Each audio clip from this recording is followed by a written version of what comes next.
Hello, hello, hello, and welcome to Cutting Words. I'm Brad Thompson, and today I just ran an amazing game of D&D in my regular D&D game, where I introduced the Deck of Many More Things. It's the expansion of the Deck of Many Things that came out in the Book of Many Things, the box set that came out back in January. It came with fancy copies of the cards for the decks. Beautiful. So they added 44 new cards to the original 22 cards to make a 66 card deck if you're running both Deck of Many Things and Many More Things all together. Anyway, I came up with a fun variant for running this deck in my game, and I went so well I thought let's make a video about it, and so you can tell you all about it so you can run it in your games if you like. This variant I like to call Deal or No Deal variant. So how it goes, so the Deck of Many Things, just in case you're not familiar, how it normally works is you declare how many times you want to draw from the deck. You then draw that many cards, and each time you draw the card, the effect happens. Magical effect, could be good or bad, normally quite dramatic. The new cards, Deck of Many More Things, are a bit tamer than the original Deck of Many Things. They're less likely to completely derail your campaign, but they can still be quite dramatic. And they're slightly more lenient towards good, but not all of them are good. Still some bad ones in there. And so what I did, rather than just being, here's a deck, you draw some cards, stuff happens, I did a few changes to make it, I think, more fun. So I'll paint you a word picture now on how I ran it in my game.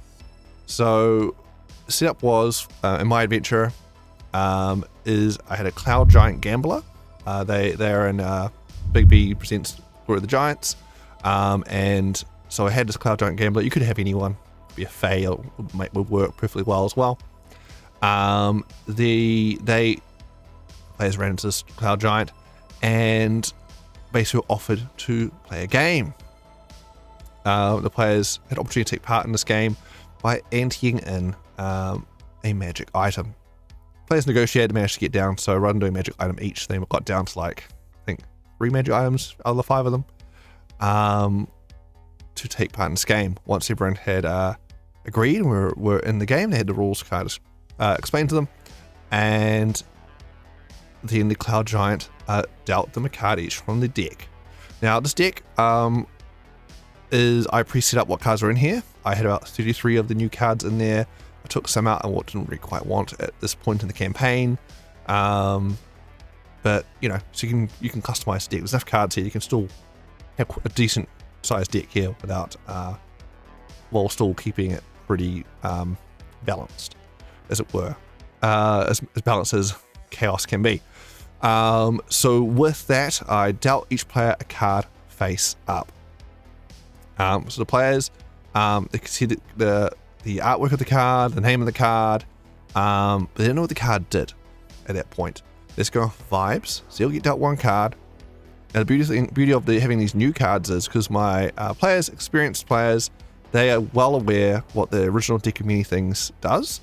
And so if they saw any of the original cards Deck of Many Things, they would instantly know what they do. The new deck, however, they aren't familiar with at all. They have not read the book. They assured me they have not read the details on what these cards do. Well, if they did, they definitely don't remember because there's so many cards. And so they dealt these cards and they don't know what they do. Let's go on vibes. Just look at the artwork and the name, try to guess what that all means. Then each of them are offered a choice. Would you like to stay with that one card? Would you like to draw a second card? Or would you like to discard your current card and draw again? Once I've gone around the table, everyone making their choice, then that is that choice locked in. They're now finished with 1 or 2 cards. I then put the deck aside, and then we move on to the next stage of the game. Again, they still just go off name and vibes right now. The artwork of the card, that's it. Try to guess what the cards do. It'll be good or bad. They also are now allowed to trade cards amongst themselves if they so choose. So some people went, this plant card, I think it'll make more sense for the druid vibe-wise to go to, that sort of thing. So they did a bit of trading there, just based off vibes. Then the dealer, the Cloud Giant Gambler in this instance, went around the table to each player and offer them a deal. I will take that card there off your hands, add it back to my deck. In trade, I'll give you this Amulet of Devout +2 for the Cleric. This Pact of the Warlock, Rod of the Pact Keeper +2 for the Warlock. A +3 Great Sword for the Barbarian. Like Ring of Protection, Luckstone. Like I was just offering out and escalating the offer to people going around for various cards they'd drawn. Again, the players don't know what they do, and obviously I as a Dungeon Master knew what they did, but I was still making deals for good and bad cards they had, and they were kind of just guessing, I don't want to keep the deal, no, I'll stay. And so as I escalated the offer, they go, no, I'll stay. And eventually went around, and some people accepted deals who handed a card back and took their Moon Circle +2 and that sort of thing. And some people, despite it's a great offers there, declined, like, okay, and stayed with their cards. So that in itself, just going around doing deal or no deal, part of it there, took a good chunk of the session. It was a lot of fun. People were like, agonizing, trying to think of what these cards do. But then we get to the really, really fun part. So next part of the variant was, I kind of reflavored the cards a little bit. Rather than this being, because normally when the deck of many things, you draw the card, the effect just happens, and the magic item appears, or whatever the card did, and that's it. There's no real kind of explanation to it. That's it. For this, I made these cards threads of fate. These are kind of fate being added to your fate. Your fate's being adjusted by these cards. And so when we were resolving the cards, I would basically come up with a story for them on the fly, kind of adjusting clearly what has now happened in the past year or so, to make this effect card true and like alter reality. This has always been this way. What are you talking about? As these new fates take hold. So, for example, one of the players drew the Dragon card, and they were agonizing over this card for a long time, whether to trade it in or not, because Dragon card looked at it, does it mean like a tyrant? Is there a tyrant going to be after me, or dragon going to appear and eat me, or what does this card mean? But I decided to stay with it in the end, despite trying to tempt them. I got a +2 bow for you. I got this, they didn't accept any of the deal. And so resolved the dragon card, and I asked them, what's your favorite kind of dragon? And they're like, oh no, another choice. And they agonized for a little bit, and they settled on a Moonstone Dragon. I'm like, okay, perfect. Again, they still don't know what this card does. So they picked a Moonstone Dragon. Okay, excellent. Over the last several years, in your previous adventures before joining this party, you remember always racing to get the MacGuffin, the magic item or what have you, in your quest to get these objects to the museum. This character in particular was an Indiana Jones style character, as a good way of summarizing them. And they had this rivalry with this Moonstone Dragon. And she always kind of beat the punch, or you had a one-upmanship back and forth. And eventually, over the years, that rivalry became to a friendship. You actually teamed up eventually on some adventures. And then one day, she came to you in badly wounded, dying, and she entrusted to you her most cherished thing.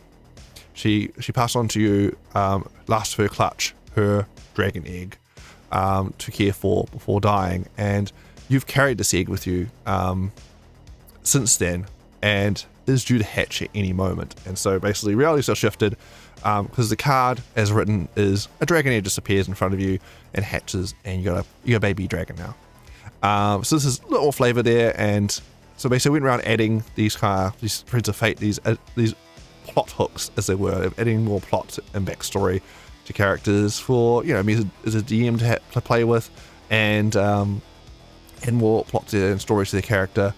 And thread it in with the overall adventure. So it's going to be good fun. Obviously, so I did that on the fly around the table with everyone, and obviously after the game I had said, hey, if anyone who's not happy with their fate adjustments there, let me know, we can work something out. to change that fate in the adventure, or if it's something they absolutely don't like at all, we can always work something out of game as well. But so far everyone's very happy, and this particular person who got the baby dragon, this player is even considering now multi-classing to Drake Warden Ranger, so that should be good fun there. So just a lot of opportunity for story there. The card really expand on the flavor of the cards, really kind of lean into that fate aspect there. As well as a fun time just doing deal or no deal. That's a lot of fun. So that basically was the whole session, and it was great fun. And I didn't really prep that much, really. Let's quickly went through cards quickly. Alright, I'm happy with these 30 odd cards. Sweet, shuffle, shuffle. Alright, Magical Cloud Giant. Let's go. What a session.